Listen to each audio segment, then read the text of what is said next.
ഒരു സ്ഥലത്തേക്ക് പോകാൻ ഇറങ്ങുമ്പോൾ പെട്ടെന്ന് ടോയ്ലറ്റിൽ പോകണം എന്ന ശങ്ക വരുന്നുണ്ടോ? ചിലപ്പോൾ എമർജൻസി ആയിട്ട് പുറത്തേക്ക് ഇറങ്ങുമ്പോഴായിരിക്കും ഈ ഒരു ശങ്ക വരുന്നത്. അതല്ലെങ്കിൽ എന്തെങ്കിലും ഒരു കാര്യം ചെയ്യാൻ തുടങ്ങുമ്പോഴായിരിക്കും ടോയ്ലറ്റിൽ പോകണം എന്ന് തോന്നുന്നത്. ഇങ്ങനെ ദിവസത്തിൽ 3-4 തവണ ടോയ്ലറ്റിൽ പോകേണ്ടി വരുന്ന ആൾക്കാരുണ്ട്. ഈ ഒരു പ്രശ്നത്തിന് ഇറിറ്റബിൾ ബവൽ സിൻഡ്രോം എന്നാണ് പറയുക. ഇത് പ്യുവർലി ഒരു ഫങ്ഷണൽ ഡിസോർഡറാണ്. അതായത് പ്രത്യേകിച്ച് നമുക്ക് ഒരുപാട് കുഴപ്പങ്ങളൊന്നും ഇല്ലാതെ ഡീൽ ചെയ്യാവുന്ന ഒരു പ്രശ്നം തന്നെയാണ്.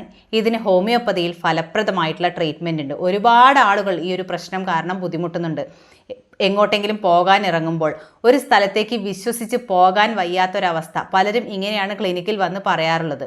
ഡോക്ടറെ, എങ്ങോട്ടെങ്കിലും ദൂരയാത്രയൊന്നും ഒട്ടും ചെയ്യാൻ വയ്യ, കാരണം പോകുമ്പോഴായിരിക്കും ഇങ്ങനൊരു ഫീല് വരുന്നത് എന്ന്. അപ്പോൾ ഈ ഒരു കാര്യത്തിന് നമുക്ക് ഹോമിയോപ്പതിയിൽ നല്ല ഇഫക്റ്റീവായിട്ടുള്ള ട്രീറ്റ്മെൻറ്റ് ഉണ്ട്.